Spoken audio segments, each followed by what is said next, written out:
بسم اللہ الرحمن الرحیم۔ السلام علیکم ناظرین، ٹرائکا کے ساتھ میں ہوں میاں حبیب اور میرے ساتھ موجود ہیں معروف صحافی کالم نگار آصف عفان صاحب اور فاروق بنگئی صاحب۔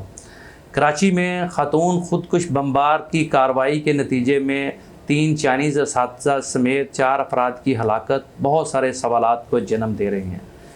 کیا پاکستان بین الاقوامی طاقتوں کا میدان جنگ بننے جا رہا ہے اور چائنیز کو ہی کیوں ٹارگٹ کیا جا رہا ہے؟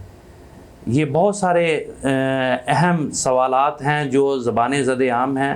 جی فاروق بنگئی صاحب، یہ سارا کچھ کس بات کی نشاندہی کر رہا ہے؟ میاں صاحب، یہ جو صورتحال ہے کراچی والی، جی، اس میں 3 الارمنگ ڈائمنشن ہیں۔ یہ پہلی خاتون ہے خودکش دھماکہ کرنے والی پاکستان میں۔ پہلا جو دھماکہ ہوا تھا خاتون نے کیا تھا مڈل ایسٹ میں، وہ میرے خیال میں 1985 میں کیا تھا سنانی۔ دوسری چیز یہ ہے کہ جو کلدم تنظیم ہے وہ اس مطلب ہے کہ خودکش دھماکوں کا ایڈاپٹ کرے میتھڈ۔ تیسرا ہے ویل سیٹل ہائیلی ایجوکیٹڈ۔ اب ہم جب دیکھتے ہیں کہ خواتین کو اس طرف لایا گیا، آپ نائجیریا میں دیکھیں، آپ چچنیا میں، تامل ٹائگر، اس طرح خواتین کو ہمیشہ استعمال کیا گیا خودکش دھماکوں کے لیے۔ 1985 سے لے کر 2006 تک جو ہمارے پاس ریشو ہے وہ 15% خواتین نے دھماکی کی ہے پوری دنیا میں، جی 2006 تک۔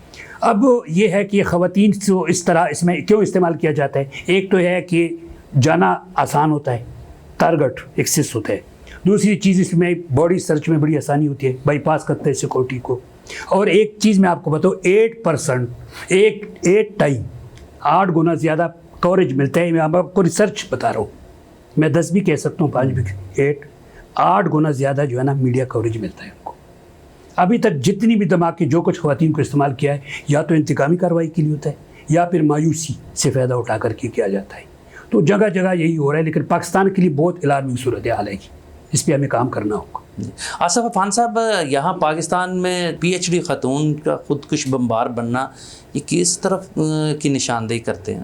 یہ سب اس میں سب سے جو اہم ایک جو نیا ایک نقطہ سامنے آیا ہے، ایک تھیوری جو تھی کہ مطلب کم وسیلہ پسماندہ علاقوں سے کم عمر بچوں کو لے کے ان کی برین واشنگ کر کے ان کو خودکش بمبار بنایا جاتا تھا، پھر ان کو پلان کیا جاتا تھا، اور ان کو ایک جنت کا بھی ایک جو ہوتا ہے نا وہ جھانسا، کہ وہ کہتے ہیں نا کہ یہ صورت ہے کہ اپنے شہر کے بازار میں بھی خوف آتا ہے، نہ جانے کب کوئی جنت کا طالب مجھ کو بھی جنت میں لے جائے، مجھے جنت نہیں جانا۔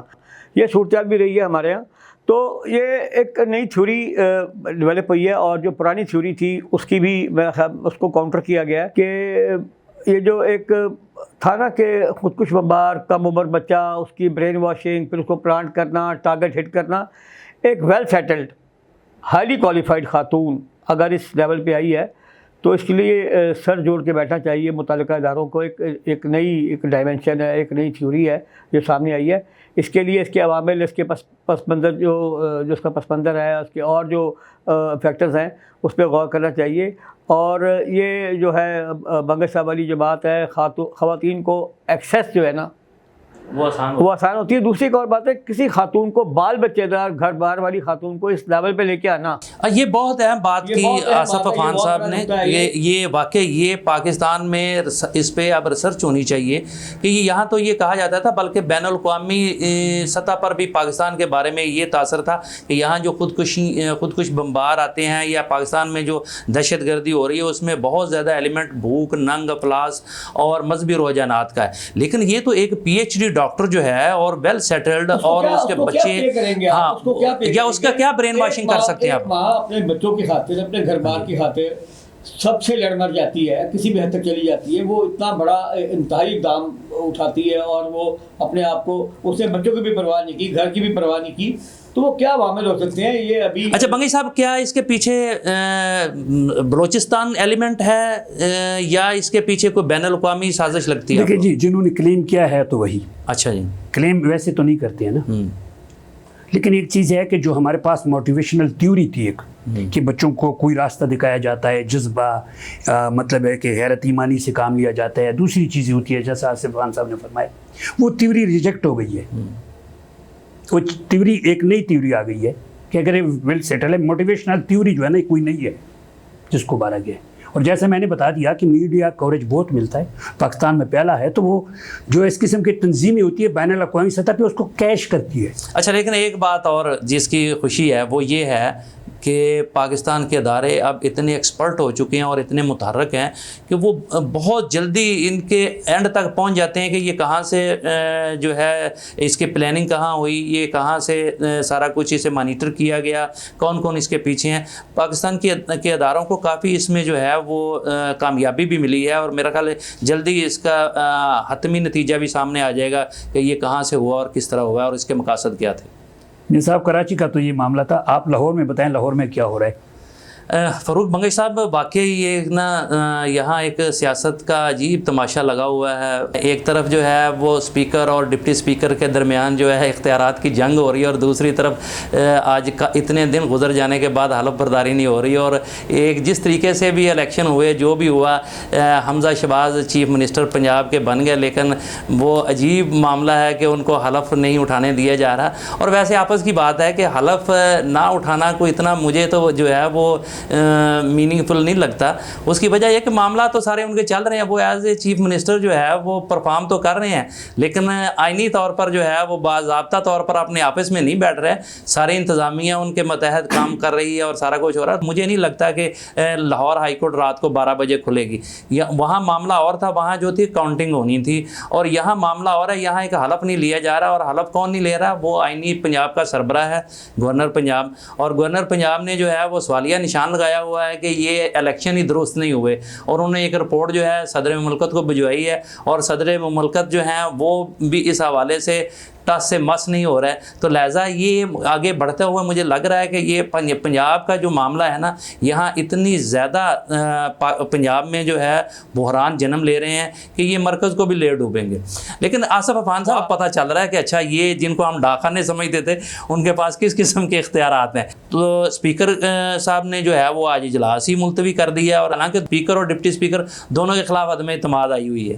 دیکھیں جی میاں صاحب، منہ کو لگا خون ہو یا اقتدار کا مزہ، منہ کو لگا خون ہو یا اقتدار کا مزہ ہو، یہ چھوٹتا نہیں ہے۔ اور ہمارے ہاں تو جو ہماری جو یہ سماج سیوک نیتا ہیں، یہ اشرافیہ ہے، سیاسی اشرافیہ، ان کے منہ کو عوام کا خون اور اقتدار کی لت پڑ گئی ہے، وہ چھٹتی نہیں ہے ان سے، ان کو موت پڑ رہی ہے سب کو۔ یہ اقتدار کے بغیر زندہ نہیں رہ سکتے، جیسے پانی کے بغیر مچھلی زندہ نہیں رہتی نا، ایسے یہ اقتدار کے بغیر رہ نہیں سکتے۔ یہ عجیب ٹرینڈ ہم سیٹ کر رہے ہیں۔ میں آپ کو بتا رہا ہوں، یہ دیکھیں بات سنیں، اقتدار کی چھینا جھپٹی ہے، اور چھینا جھپٹی اور گھمسان کا رن اس طرح جاری ہے جیسے یہ اقتدار کے لیے نہیں، اپنے کسی خاندانی وراثت کی لڑ رہے ہیں، یہ ان کے باپ دادا کی جاگیر ہے۔ یہ موج لگی بزدار صاحب بھی، جس نے استعفیٰ طلب کیا وہ بھی گیا، جس نے استعفیٰ دیا وہ بھی گیا، جس نے استعفیٰ قبول کیا وہ بھی گیا۔ جی فاروق بنگئی صاحب، آپ بتائیں یہ کب تک ایسے ہی چلے گا؟ دیکھیں جی، یہ آئینی عدم اعتماد ہے ایک دوسرے پہ، لیکن عوام کا ان پہ اعتماد ختم ہو چکا ہے۔ اچھا، عوام کہہ رہے ہیں کہ آپ ہمارے پاس آئیں دوبارہ، ان کا ایک دوسرے پہ اعتماد ہو یا نہ ہو، عوام کا اعتماد ختم ہو چکا ہے۔ تو ایک دوسری بات ہے مجھے سمجھ نہیں آ رہی ہے، ایک طرف کہتے ہیں جی بزدار صاحب ابھی جیسا آصف عفان صاحب نے فرمایا ابھی بھی وزیر اعلیٰ ہے، دوسری طرف کہتے ہیں نہیں جی حمزہ شہباز وزیر اعلیٰ ہے۔ تو یہ مشینری جو چل رہی ہے، تبادلے ہو رہے ہیں، سب کچھ ہو رہے ہیں، یہ کیوں ہو رہا ہے؟ عثمان بزدار تو حکم نہیں دے سے آئی جی کو آپ اندر جائے، اور اگر آپ دوسری طرف سے ہو رہا ہے پھر حلف لینے کی کیا ضرورت ہے؟ جو اگر آپ کی موجیں لگی ہے تو کرتے رہنا، اگر یہی آپ نے لڑائی کرنی اس طرح رسا کشی کرنی ہے۔ لیکن عوام کا اعتماد ختم ہو چکا ہے، عوام ڈیمانڈ کر رہے ہیں کہ آپ ہمارے پاس کہ آپ کو کیسے کہا؟ دیکھیں بات سنیں، اس کا اصل تو میں سمجھتا ہوں شریک جرم عوام بھی ہیں۔ یہ جو کھلواڑ چل رہا ہے، یہ تماشا لگا ہوا ہے، یہ جو دنگل بنا ہوا ہے، یہ اس کے ذمہ دار اور شریک جرم عوام بھی ہیں۔ یہ عوام نے ان کے پہ تھوکا ہو، عوام نے ان کا بائیکاٹ کیا ہو۔ عوام کے ساتھ کہتے کیا ہیں؟ کبھی کوئی کہتا ہے یہ ووٹ کو عزت دو، ووٹر کو کتا بنائے رکھو، ووٹر کو کتا بنا کے رکھو، ووٹر کو دھتکار پہ رکھو، ووٹر کو جوتے کی نوک پہ رکھو، لیکن ووٹ کو عزت دو۔ بھائی ووٹر کو عزت دیے بغیر ووٹ کی عزت نہیں ہو سکتی۔ میں تو یہ سمجھتا ہوں کہ جو ایک روایتی سیاست تھی نا، اس میں بڑا فرق آ گیا۔ اب وہ نان قیمے والے نان اور تھوڑا سا اسے جو ہے نا اوپر چلے گئے۔ اب ایک خاص کلاس جو ہے نا اس میں بیزاری آئی ہے۔ یہ ایسا بھی جادو نگری ہے، یہ جادو نگری ہے۔ یہ پچھلے دنوں آپ نے باکمال سروس جو چلائی ہے، لوگوں کو خریدا ہے، فخریہ پیشکش کیا سنی نا اس وقت نہیں؟ دیکھیں پہلے لوگوں